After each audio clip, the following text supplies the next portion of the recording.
Notre société vit sur un énorme mensonge. La dette est la vraie puissance de notre monde. Tu ne réalises pas à quel point elle est omniprésente. Dans le passé, la richesse se mesurait en or ou en terre, mais aujourd'hui, elle se mesure en crédit et en emprunt. Tu penses que c'est fou? Attends, la dette a été créée au XVIIe siècle avec le développement des banques. À ce moment-là, on a commencé à prêter de l'argent sans avoir besoin d'une contrepartie physique, juste sur la promesse de remboursement. Cette innovation a permis d'accélérer la croissance économique. Grâce à la dette, des projets colossaux ont vu le jour. Routes, écoles, hôpitaux. Quand on parle de croissance, on pense à des entreprises qui prospèrent et à des innovations. Mais derrière, c'est souvent une montagne de dettes qui pousse tout ça. Les gouvernements empruntent, les entreprises empruntent, même nous on emprunte. On est plongé dans un océan de crédit.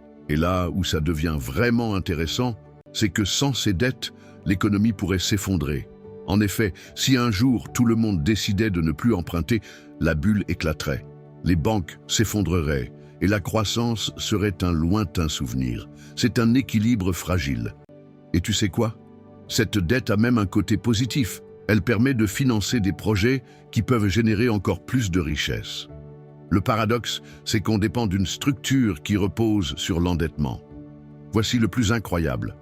Aujourd'hui, même une personne qui gagne le SMIC vit mieux qu'un roi du XVIIIe siècle. Pas de blague. L'accès à la nourriture, à la santé, à l'éducation et aux technologies est incroyable. Un roi ne pouvait pas se permettre d'avoir un smartphone, alors qu'aujourd'hui, il suffit d'un petit appareil pour apprendre, communiquer et acheter n'importe quel produit en un clic. Tu vois, la dette permet de consommer, d'élever notre niveau de vie. Chaque fois que tu utilises ta carte bleue ou que tu empruntes, tu participes à ce système. Et attends, parce que voilà le plus fou. En fait, la dette n'est pas seulement un fardeau, elle peut aussi être un levier pour créer de la richesse.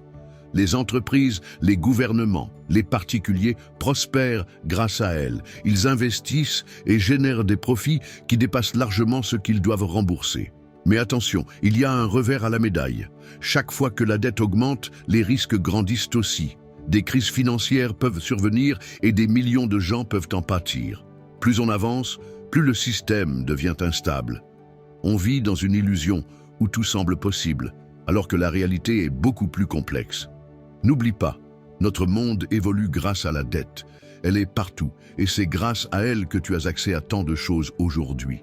C'est là que se cache tout le pouvoir de notre système monétaire. Qui aurait cru que cette dette, perçue comme négative, serait au cœur de notre dynamique économique ?